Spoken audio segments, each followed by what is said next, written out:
हरे कृष्णा। आप सभी का स्वागत है आज के मॉर्निंग प्रोग्राम में। आज हम एक बहुत ही सुंदर और बहुत ही अनोखा कहानी सुनने वाले हैं। इस कहानी में अम, एक महान भक्त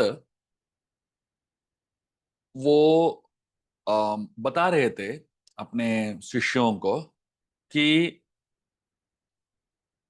जैसे भगवान जो है अपने महान भक्तों की रचना से बहुत ही प्रभावित होते हैं, वैसे ही हम सब लोग भी कोई भी रचना करते हैं, कोई भी स्तोत्र करते हैं, कोई भी भगवान से प्रार्थनाएं करते हैं, उससे भगवान बहुत प्रसन्न होते हैं और आशीर्वाद देते हैं।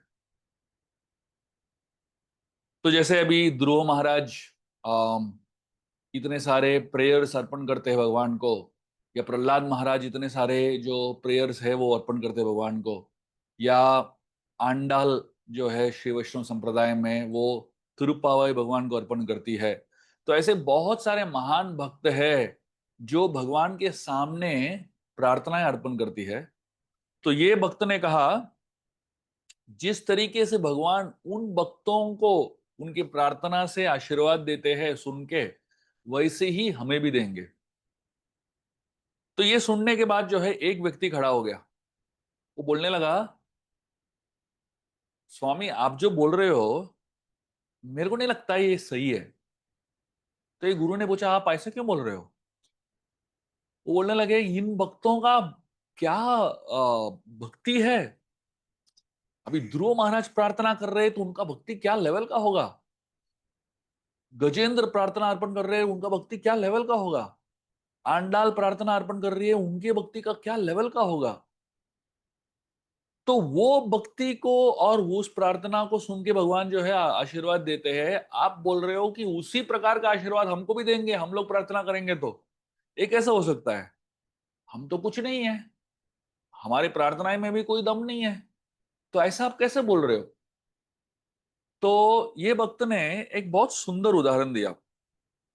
इन्होंने कहा कि गांव में कभी कभी जो गाय का जो बछड़ा होता है, तो उस बछड़े को सामने लेके आते हैं तो गाय दूध देती है कि नहीं? लेकिन कभी कभी ऐसा होता है कि बछड़ा मर जाता है। लेकिन ये जो जो गवैया है उसको दूध निकालना है। तो क्या करता है गवैया?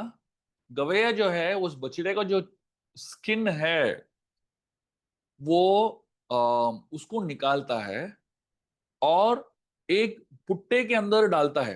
तो मतलब एक बछड़े का जो है एक आकार बनाता है, और उसके अंदर जान तो नहीं है लेकिन दिखता ऐसे ही है। सो उस बछड़े को आके उसके माँ के सामने खड़ा कर देता है, तो माँ जो है बछड़े को देखती है। हालांकि ये बछड़ा एक्चुअली है ही नहीं, लेकिन वो पुट्टे को देखती है, वो खिलौने को देखती है, तो दूध देने लगती है। तो बोलने लगे कि भगवान ऐसे ही है, हम तो बछड़े नहीं है इन महान भक्तों के जैसे, लेकिन दिखते हैं भक्त जैसे। हम एक्चुअली भक्त नहीं है लेकिन दिखते हैं भक्त जैसे। तो भगवान जो है इस गाय के समान है, जो व्यक्ति भक्त जैसे दिखता है उसको भी दे देते आशीर्वाद।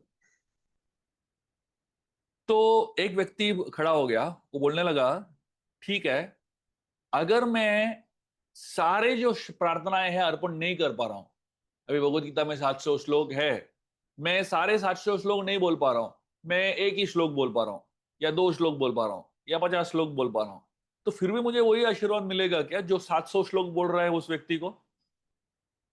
तो उन्होंने कहा, ठीक है, अगर आप 700 श्लोक नहीं बोल पा रहे हो तो एटलीस्ट 10 श्लोक बोलो, तो आपको वही आशीर्वाद मिलेगा।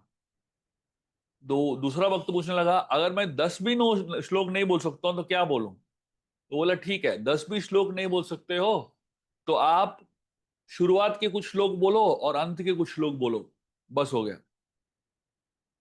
तो बोलने लगे, ठीक है, अगर वो मैं शुरुआत का अंत का भी नहीं बोल सकता हूं तो क्या बोलूं? तो बोलने लगा, ठीक है, एटलीस्ट सर्वधर्मान परित्यज्य मामेकम शरणं व्रज, एक श्लोक तो बोल दो। तो बोलने लगा, अगर मैं वो एक श्लोक भी नहीं बोल सकता हूं तो क्या करूं? तो बोलने लगे, एक भी श्लोक नहीं बोल सकते हो तो सिर्फ इतना ही बोलो कि हे भगवान मैं तुम्हारा हूं, बस इतना ही बोलो। तो एक व्यक्ति बोलने लगा, ये कैसा ही है?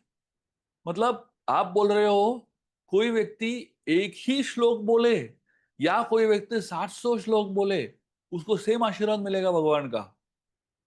तो इसमें ये गुरु ने कहा, आप सुनिए मेरी बात।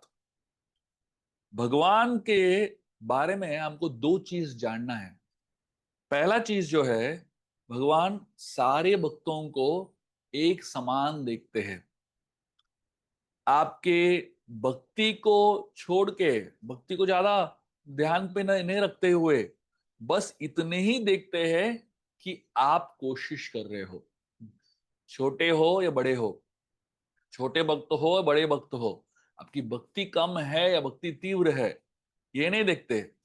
भगवान जो है समोहम सर्वभूतेषु है। कृष्ण गीता में कहते हैं समोहम सर्वभूतेषु। मतलब वो एक श्लोक बोलने वाले और 700 श्लोक बोलने वाले के बीच में अंतर नहीं देखते।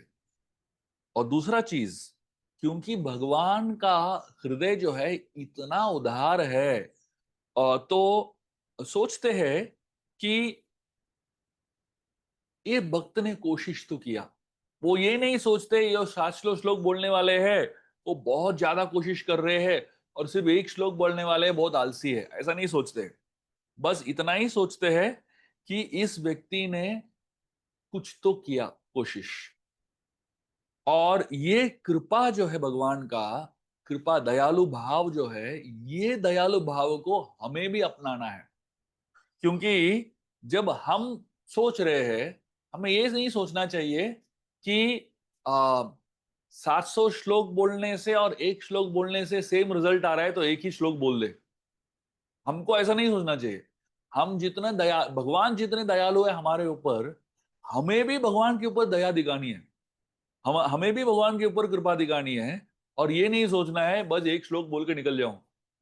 हमको भी प्रयास करना है अपनी तरफ से, क्योंकि भगवान इतना प्रयास कर रहे हैं। भगवान चाहे हमारी भक्ति तीव्र हो या कम हो, भगवान हमें समान तरीके से दृष्टि से देखते हैं। वैसे ही हमें भी भगवान को जितना हो सके प्रार्थना अर्पण करनी चाहिए, जितनी हो सके खुश करने की कोशिश करना चाहिए, जितना हो सके उनको आ, उनके लिए प्रार्थनाएं अर्पण करनी चाहिए, भगवान का नाम लेनी चाहिए। तो उस तरीके से भक्तों के बीच में और भगवान के बीच में एक प्रकार का